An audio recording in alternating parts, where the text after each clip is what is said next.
Este video está destinado a explicarles más o menos los grupos de alimentos.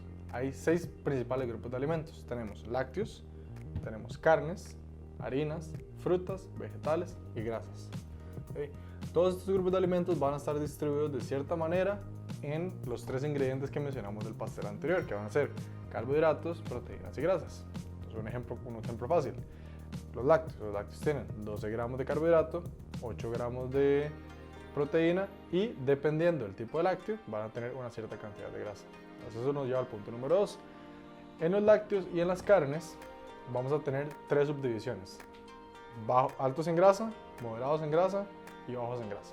Entonces, en los lácteos vamos a tener esa distribución que les dije: 12 de carbos, 8 de prote, y si son bajos en grasa van a tener 3 como máximo gramos de grasa. Si son moderados en grasa van a tener 5 gramos, y si son altos en grasa van a tener 8 o 9 gramos de grasa por porción. En las carnes vamos a tener de la misma manera bajos, moderados y altos, en una distribución similar en la grasa, pero para que algo se constituya una proteína tiene que tener como mínimo 7 gramos de proteína. Entonces tenemos base 7 gramos de proteína, y dependiendo de su contenido de grasa va a ser bajo. Por ejemplo, la pechuga de pollo va a tener no más de 3 gramos de grasa por porción. Vamos a tener el huevo, que es moderado, que va a tener alrededor de 5 gramos de grasa por porción. Y vamos a tener un corte de carne como la punta de solomo, o como lo conocen en Brasil como la picaña, que tiene 8 o 9 gramos de grasa por porción. Esas son las 3 subdivisiones de las carnes y las 3 subdivisiones de los lácteos. Después vamos a tener a las harinas, que tienen normalmente 15 gramos de carbohidrato para que se constituya como una harina.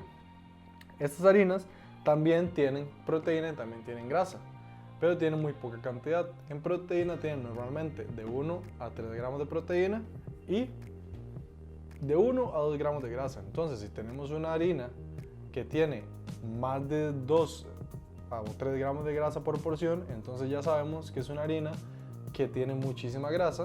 Entonces tenemos que intentar compensar con otro tipo de alimento, restándole de otro tipo de alimento, o sea, quitando grasas de la dieta además. Entonces, cuando nosotros hacemos el plan de alimentación, van a venir todas las porciones según tipos de alimentos, y nosotros tenemos que considerar este tipo de distribuciones para evaluar si lo que estamos consumiendo se ajusta o no.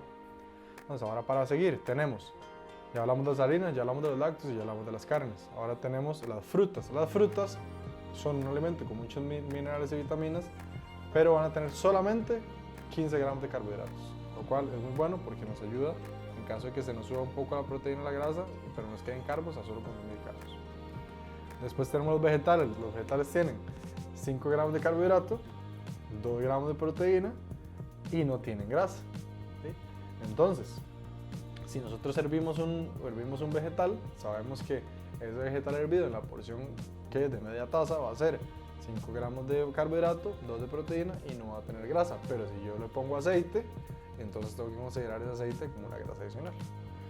Ese es otro grupo de alimentos. Y para terminar, las grasas lo único que tienen es grasa, valga la redundancia, que van a tener una porción de grasa, va a tener alrededor de 5 gramos de grasa.